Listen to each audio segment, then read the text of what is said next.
শুধু জনবল নয়, রয়েছে আধুনিক উদ্ধার সরঞ্জামেরও সংকট।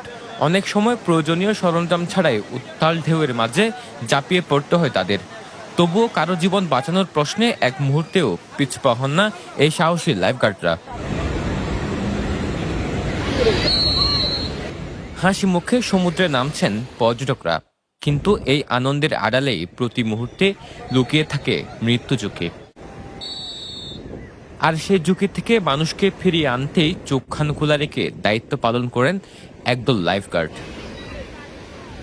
আমরা কথা বলেছি কক্সবাজার সমুদ্র সৈকতে দায়িত্ব পালন করা কয়েকজন লাইফগার্ডের সঙ্গে।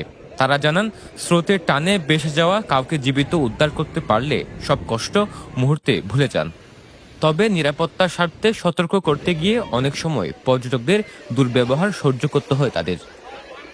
সমুদ্রের যে সমস্ত বিপদগুলো এগুলো কিন্তু লাইফগার্ডরা আগে থেকে নির্ণয় করতে পারে।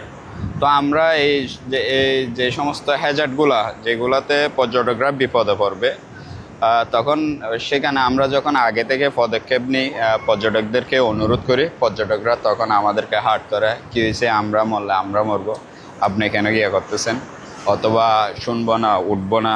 আমরা যখন পর্যটকরা আমরা নিরাপত্তা দিতে পারি, সাধারণ কোনো পর্যটক যখন বিপদে পড়ে তাদেরকে বিপদ থেকে রক্ষা করে আমরা যখন কিনারে নিয়ে আসতে পারি, তখন আমাদের সবচেয়ে আনন্দ যখন শুনি যে একজন পর্যটক বা লোকাল কেউ মারা গেছে, তখন আমাদের সবচেয়ে খারাপ লাগে।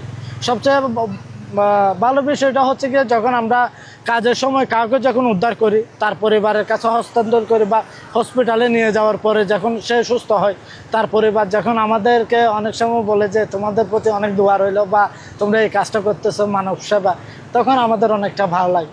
গরম, শীত, বর্ষা বলতে কোনো কথা নেই, আমরা আসলে মূলত পর্যটকদের সেবায় কাজ করি। বিচে আমরা যখন কোনো পর্যটককে পানি থেকে বা কোনো বিপদগ্রস্ত ব্যক্তিকে আমরা যখন উদ্ধার করতে পারি, সেবা দিতে পারি, আমাদের নিজেদের আসলে অনেক ভালো লাগে। 2014 সাল থেকে কক্সবাজার সমুদ্র সৈকতে পর্যটকদের নিরাপত্তায় কাজ করছে সিসেফ লাইফগার্ড। তবে জনবল সংকটের কারণে লাবণী, সুগন্ধা ও কলাতলী এই 3টি পয়েন্টে মাত্র 4টি ওয়াচ টাওয়ারে 2 শিফটে দায়িত্ব পালন করছেন 27 জন কর্মী। শুধু জনবল নয়, রয়েছে আধুনিক উদ্ধার সরঞ্জামেরও সংকট।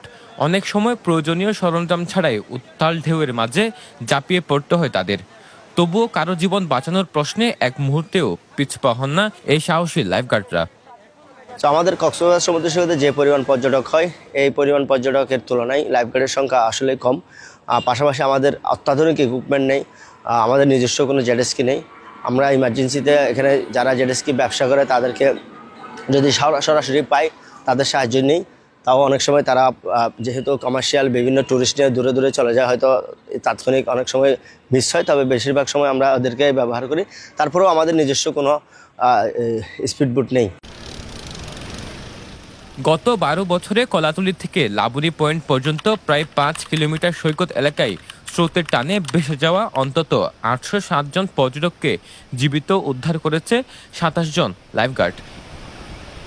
একই সময়ে গুপ্তকাল ও সাগরের স্রোত থেকে নিহত 65 জনের মরদেহ উদ্ধার করতে হয়েছে তাদের। সমুদ্রে নামার আগে অবশ্যই লাইফগার্ডের নির্দেশনা মেনে চলুন। লাল পতাকা উড়লে পানিতে নামবেন না, ঝুঁকিপূর্ণ এলাকায় গোসল থেকে বিরত থাকুন এবং শিশুদের কখনোই একা পানিতে নামতে দেবেন না। মনে রাখবেন, সামান্য অসতর্কতা কেড়ে নিতে পারে একটি মূল্যবান জীবন। সরওয়াজ সাকিব, পেনুয়া নিউজ।